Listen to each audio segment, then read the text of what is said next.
Good evening, visitors. Welcome to the Australian War Memorial's Last Post ceremony. My name is Yana Johnson, and joining us today from the Royal Australian Air Force is Corporal Craig Krause. We warmly welcome the family of Private Raymond Henry Lewis, whose story will be told shortly.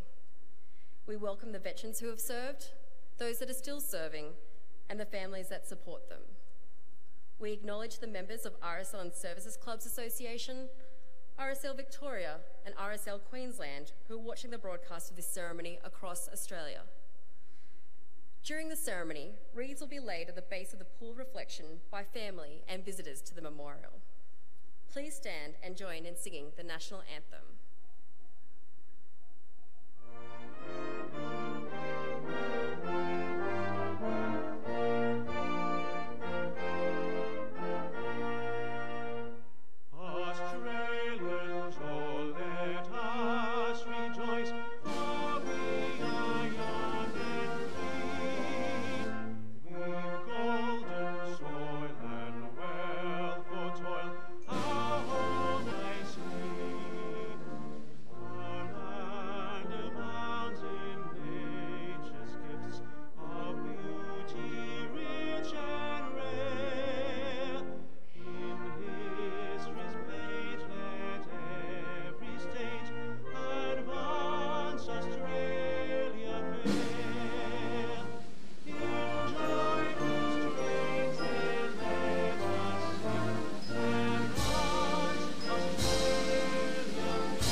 The Australian War Memorial was a vision of Charles Bean, Australia's First World War official historian.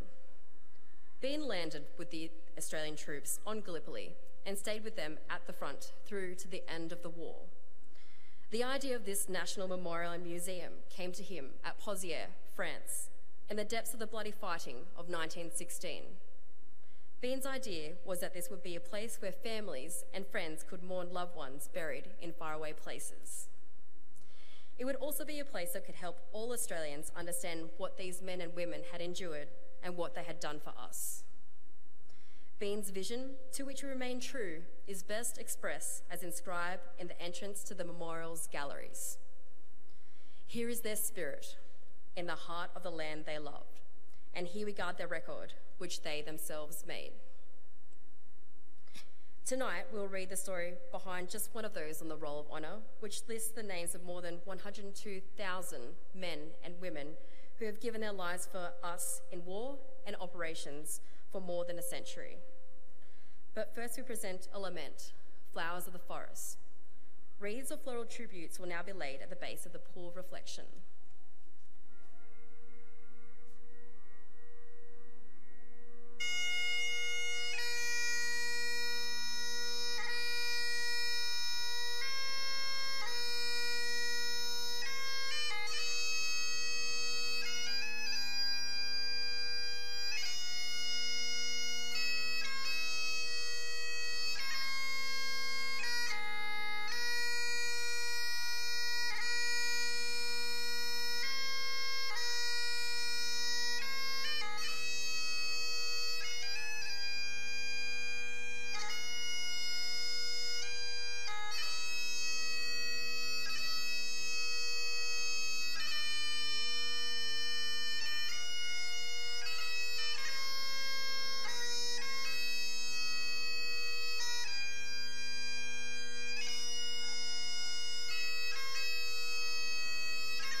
Today we remember and pay tribute to Private Raymond Lewis.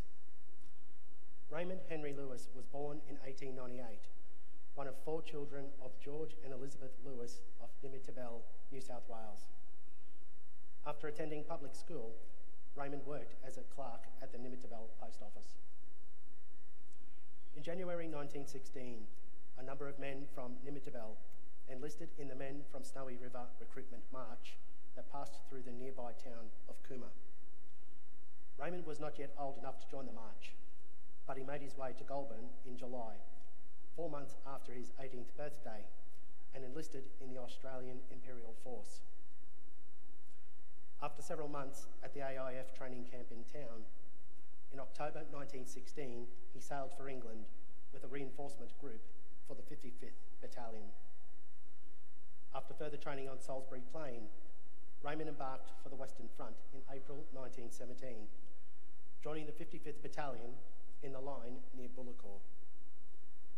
Having worked with telegraphy in the post office before the war, Raymond was posted as a signaller at D Company headquarters. Raymond participated in his first major action at Bullecourt in early May, when, as part of the 5th Division, the 55th Battalion was involved in defending ground gained from German troops in the Second Battle of Bullecourt. Following this, the focus of British operations shifted north into Belgium, where Australian troops played a pivotal role in breaking out of the Ypres salient and advancing towards the high ground at Passchendaele.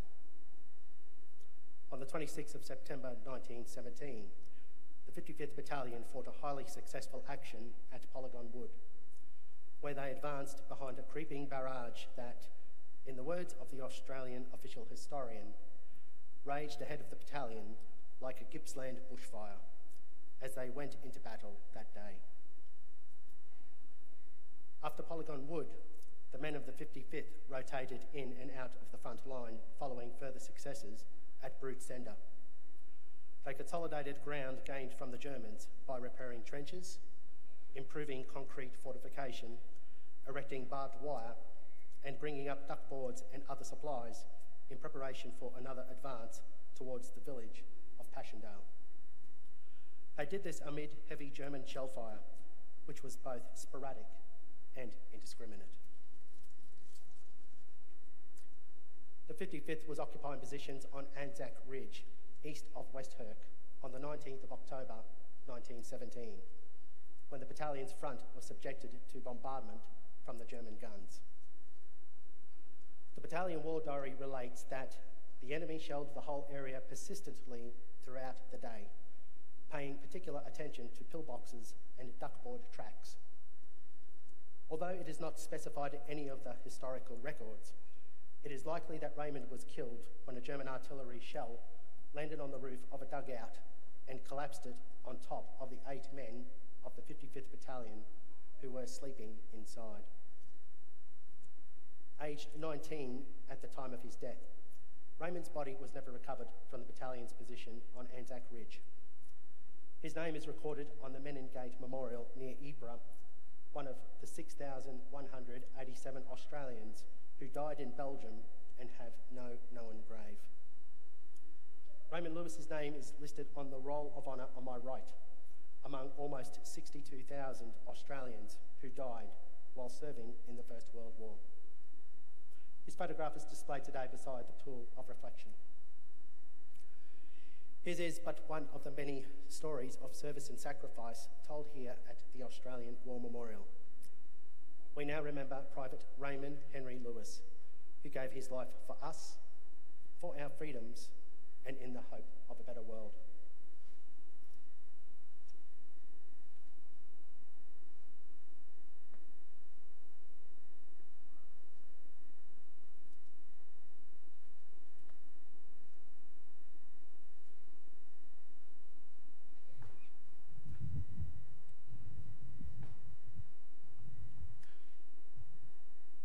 They shall grow not old, as we that are left grow old.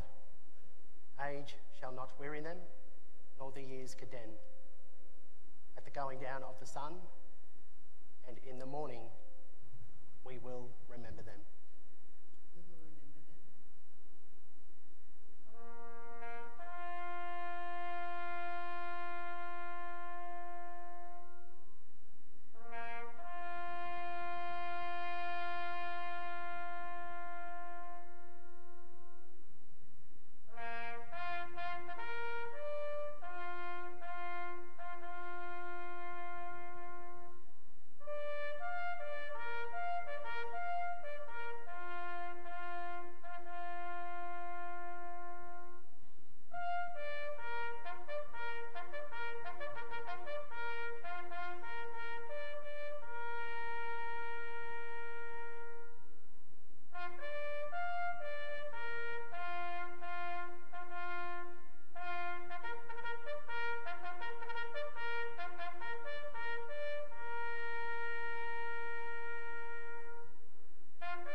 forget.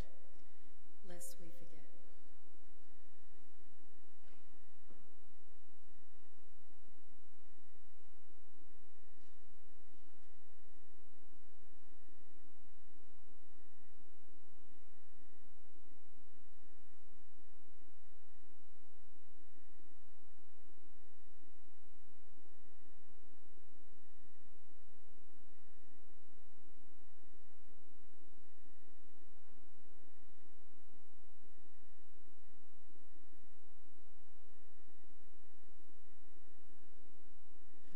We leave you this evening with the words of the memorial's founder, Charles Bean. Many a man lying out there at Poziere, or in the low scrub at Gallipoli, with his poor, tired senses barely working through the fever of his brain, has thought in his last moments, well, it's over.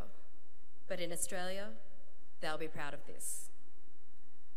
Ladies and gentlemen, that concludes the last post ceremony. Thank you for visiting the Australian War Memorial, and we wish you a very good evening.